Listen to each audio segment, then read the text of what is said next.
Hey, what's up? This is Jake Owen. What's up, man? How's things going?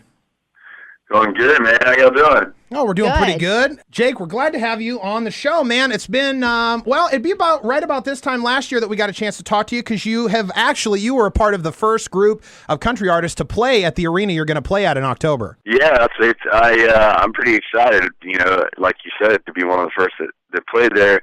Now, I was opening act at that time, so to be able to come back now and headline is a big deal to me. I can remember that you actually, the more I think about it, you are the first artist to come back for the second time. Well, I'm coming back. And I will tell you this, and not to say anything about the person that you opened up for, but everyone around here in the office and everyone in town, they were talking about the Jake Owen performance last year, not necessarily the big performance of the night. Well, thanks. I just always try to make sure that no matter where I play, when I play, and what I'm doing is that I just make sure people have a good time, and it means the world to me to do what I do, and obviously people liked it enough to have me back and have me as a headliner, so I'm so excited. So this is the first stint as, like, the Days of Gold tour is the first one as the big arena headliner, right? You've always opened in the past? Yeah, for years, I just was building my career, and I opened for everybody. I mean, from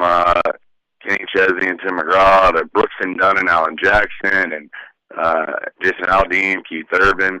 I've been out with everyone, and it's my time now where I got to get out there and do my thing. So we're excited now to finally get to the point where we can come back and play big arenas and put on a good show. Who makes that decision? Like, who is it? You that finally goes back to the record label and says, "Look, man, it's time. We need to get out on the arenas. I've paid my dues. I've done that." Or did they approach you and say, "Hey, Jake, are you ready to kind of take this over?"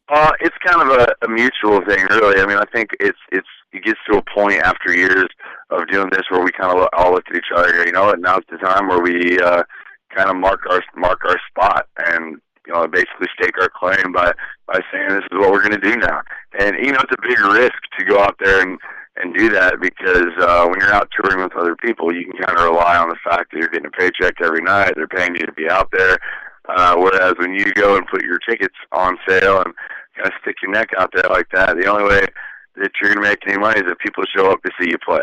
And so there's a risk in that factor, but I felt pretty confident after what we've been doing for years that people are going to come out and see us. Well, it's not like you're not making it easy for them when reserved seating is only going for at most $28 a ticket. Yeah, that's another cool thing. When I was growing up, I used to go to concerts a lot, and I remember when I saw Alan Jackson and Garth Brooks, they both had really low tickets back then, and I always, especially to be my first headline tour as well, I'll always try to keep it this way, but I was just, it means a lot to me for people to come out and see us and do what we do. We've worked hard to get people out there, and the people also work hard out there, and, it should be something affordable, so that's kind of our mindset behind that. You mentioned, guys like Alan Jackson and Garth Brooks, and, when they came up, it was a different environment for the way that we kind of digested our music and the way that we got it. Do you find it's harder for guys like you now to get out and make sales with the digital landscape as it is now, as opposed to back in the 90s where everyone was buying albums?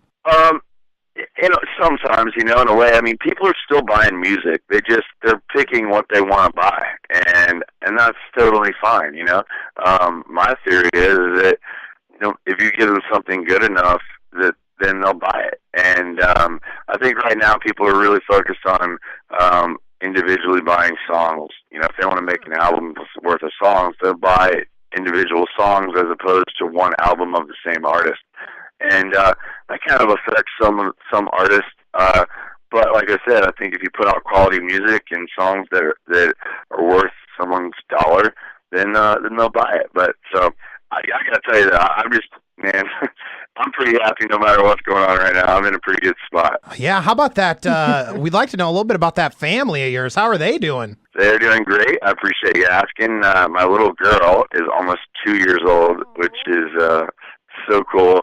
She's talking and she says hi, Dada, every morning when I wake up, and she makes my day. So it's awesome to have her in my life. She's so cute, by the way. She gets that from her mom. Right. I think if you poll a group of women, that they'll say that it easily comes 50-50 from the both of you.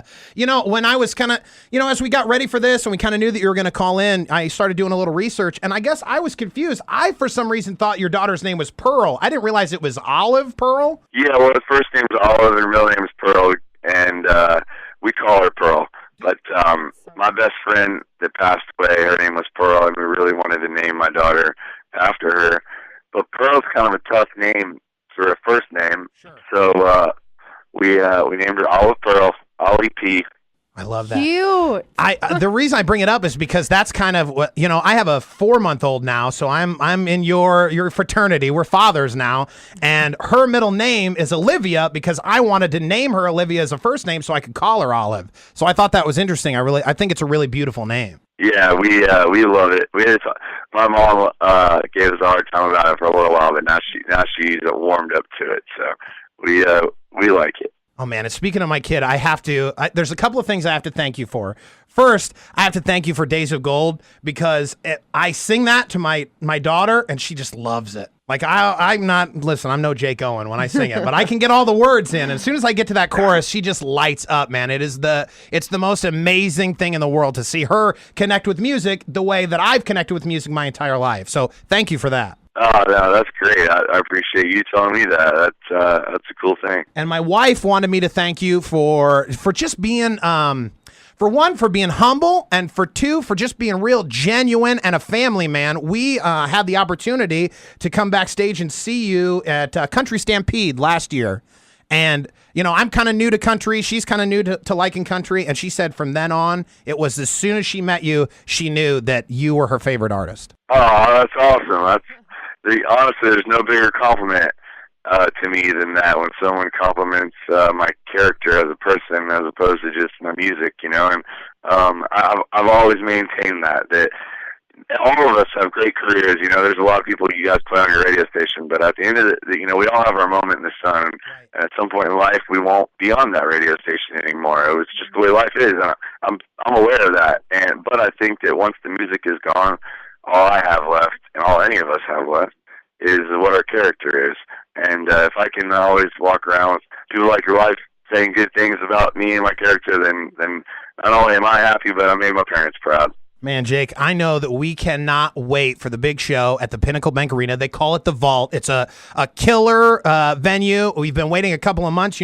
Zach Brown was the last people to play there, so October obviously cannot come fast enough for us. Please go out and buy one of these tickets. I mean, when $28 is the maximum price, you can't pass that up. It's a no-brainer. Well, I appreciate you guys helping me spread the word. All right, Jake, good luck with the rest of the tour, buddy. We can't wait to see you in Lincoln. Thanks so much, y'all. See you soon.